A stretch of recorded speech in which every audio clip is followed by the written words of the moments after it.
Olá, seja muito bem-vindo, muito bem-vinda no canal Eldmara Martins. Estamos lendo a Bíblia, hoje começamos o livro de Gálatas. Eu vou pedir para você ficar aqui comigo até o final da leitura, deixar o seu like, o seu comentário, e se você ainda não é inscrito no canal, se inscreve. Que Deus abençoe. Gálatas 1. Prefácio e cumprimentos. Paulo, apóstolo, não da parte de homens, nem por meio de homem algum, mas por Jesus Cristo e por Deus Pai, que o ressuscitou dentre os mortos. E todos os irmãos que estão comigo, as igrejas da Galácia.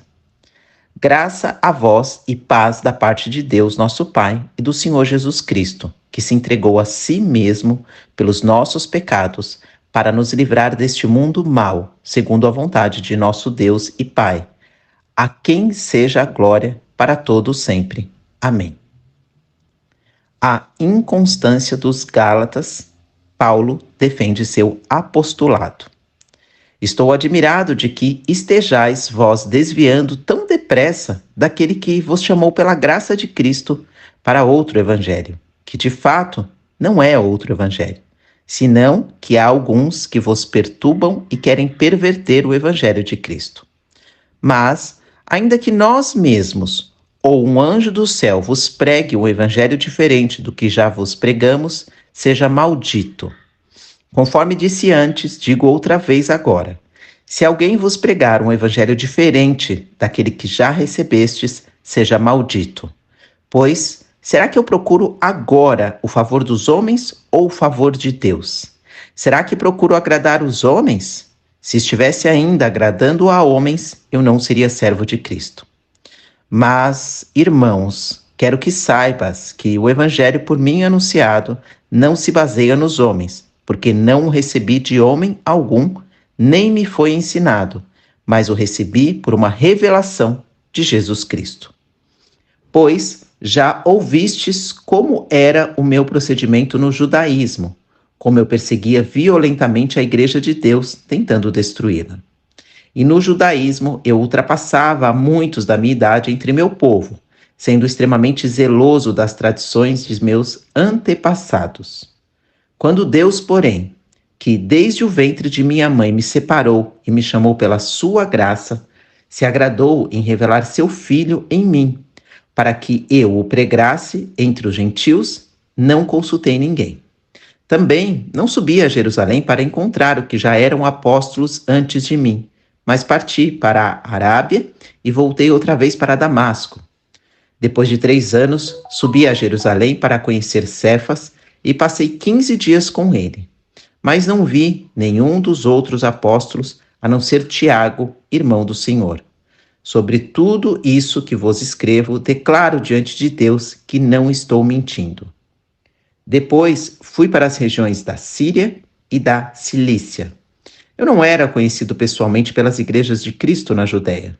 Apenas tinham ouvido dizer: aquele que nos perseguia agora prega a fé que antes tentava destruir.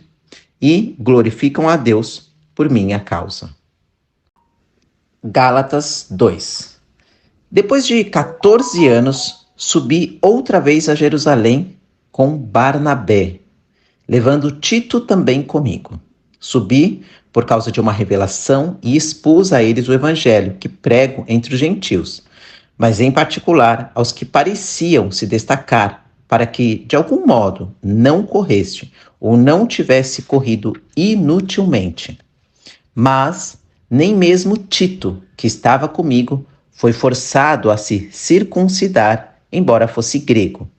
E isso por causa dos falsos irmãos que haviam se intrometido e secretamente vieram espiar a liberdade que temos em Cristo Jesus para nos escravizar.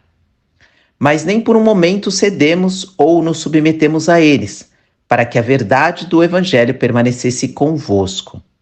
E aqueles que pareciam ser importantes, ainda que o tenham sido no passado, isso não me importa, pois Deus não considera a aparência humana. Esses que pareciam ser importantes, nada me acrescentaram. Pelo contrário, viram que o evangelho da incircuncisão me havia sido confiado, assim como a Pedro o evangelho da circuncisão. Pois aquele que agiu por meio de Pedro para o apostolado da circuncisão, também agiu por meu intermédio para o apostolado aos gentios. E quando reconheceram a graça que havia sido dada, Tiago, Cefas e João, considerados colunas, estenderam a mão direita da comunhão a mim e a Barnabé, para que fôssemos aos gentios e eles à circuncisão. E nos recomendaram somente que nos lembrássemos dos pobres, o que também procurei fazer com cuidado. Quando, porém, Cefas chegou a Antioquia, eu o enfrentei abertamente, pois merecia ser repreendido.